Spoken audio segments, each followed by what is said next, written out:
Hai guys, saya ingin sharing hari ini tentang proses transformasi di tahun 2019 yang saya jalani. Jadi berat badan saya drop dari 115 sampai ke kemarin sempat di angka 86 kilo. Kemudian untuk pertama kalinya bisa lebih jelas melihat pack di perut saya, yang mungkin belum six pack ya, mungkin baru sekitar 4 pack, tapi itu sudah membuat saya cukup senang.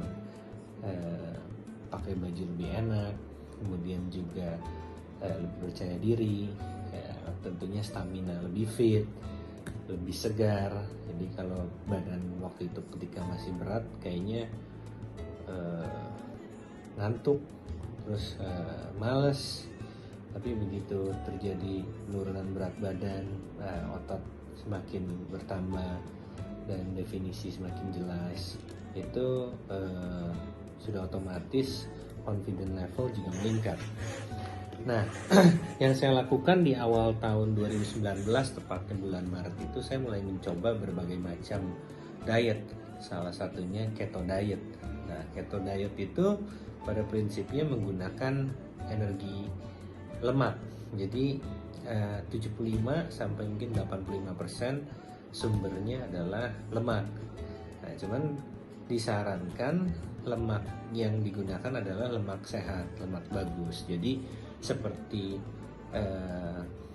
salmon, kemudian kacang almond, alpukat, telur. Jadi full egg ya. Itu bisa digunakan sebagai sumber utama daripada makanan Anda. Kemudian saya menggabungkan keto diet dengan intermittent diet, yang pada intinya adalah puasa ya, atau kita kasih jeda selama 12 jam sampai 16 jam puasa intinya, dan keto diet. Nah, kunci daripada keto diet sendiri itu kita harus menggunakan sumber lemak dan tidak ada kehadiran gula atau karbohidrat, hampir sama sekali tidak ada. Jadi karbohidratnya sendiri di bawah 5%. Saya hanya menggunakan sayur.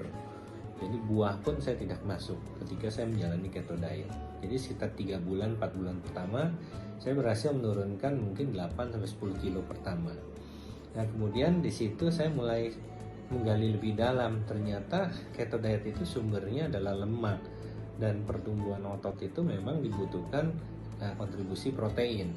Sehingga saya mulai mengcustom keto diet saya dengan protein yang lebih lagi untuk mencukupi latihan beban dan pembentukan otot saya. Sehingga pada saat itu saya mulai switching mungkin ke high protein and low carbs diet. Nah, sampai akhirnya kurang lebih berjalan 6 bulan itu sudah mulai terlihat lebih signifikan lagi. Saya berlatih mungkin Senin sampai Sabtu, kadang-kadang Minggu juga saya latihan. Ditambah lagi kalau saya ada waktu, saya cardio di pagi hari, perut kosong. Kemudian kalau malam sempat, saya menyempatkan diri juga untuk sebentar jalan santai di komplek rumah saya. Nah, jadi itu yang saya lakukan dalam proses menurunkan dan membentuk badan selama kurang lebih hampir 1 tahun. Jadi nanti bisa dilihat di video ini, ada foto saya before dan after saya ya.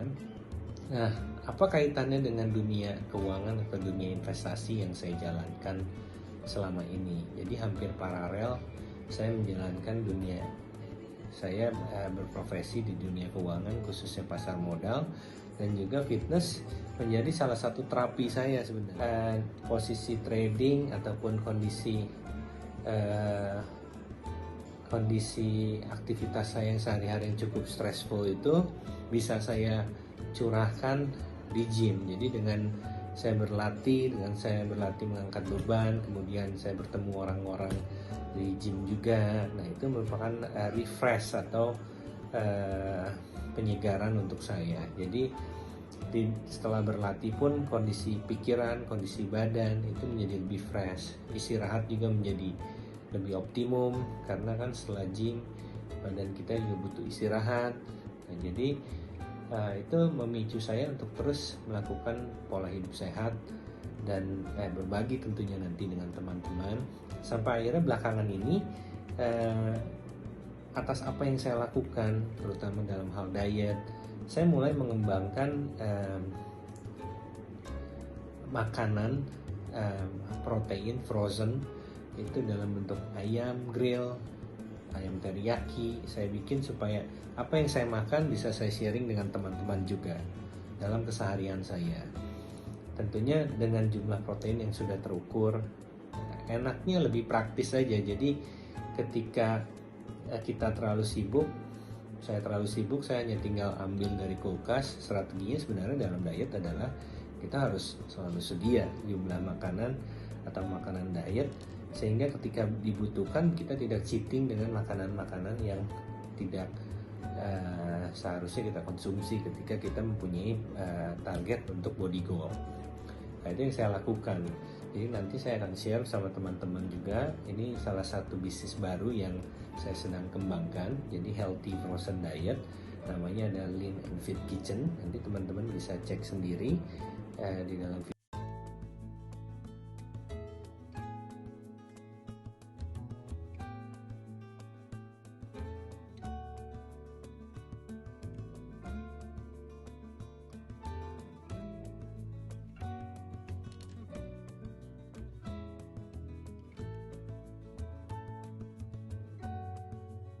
Itu impactnya lumayan besar ya. Jadi yang tadinya pakai baju juga sempit, pakai celana juga sempit, hampir tidak ada ukuran baju kalau kemeja itu beli. Saya sempat merasakan tangan semua sempit pakai baju, kayaknya susah banget.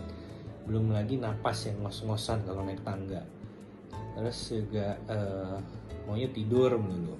Nah, dengan perubahan berat badan yang cukup signifikan ya, badan berubah menjadi boleh dibilang atletis dan lain sebagainya, orang melihat kita juga seperti berbeda gitu. Jadi ya memang ada satu aura, ada satu confident level yang cukup berbeda. Nah, itu yang saya ingin berbagi.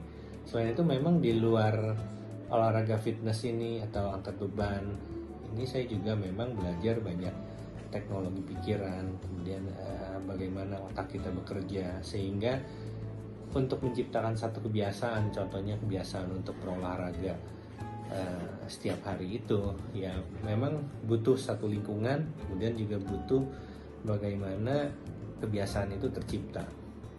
Jadi yang saya lakukan adalah saya langsung datang aja ke tempat latihan, mau itu dalam kondisi malas, mau itu dalam kondisi ngantuk, mau itu dalam kondisi capek. Intinya di awal pagi hari itu yang utama yang saya lakukan adalah saya pergi ke pusat kebugaran atau gym. Saya langsung berlatih, dan belakangan ini juga saya ditemani oleh seorang sparring partner. Ya, kalau Anda mungkin bisa mencari sparring partner itu di gym dengan seorang personal trainer.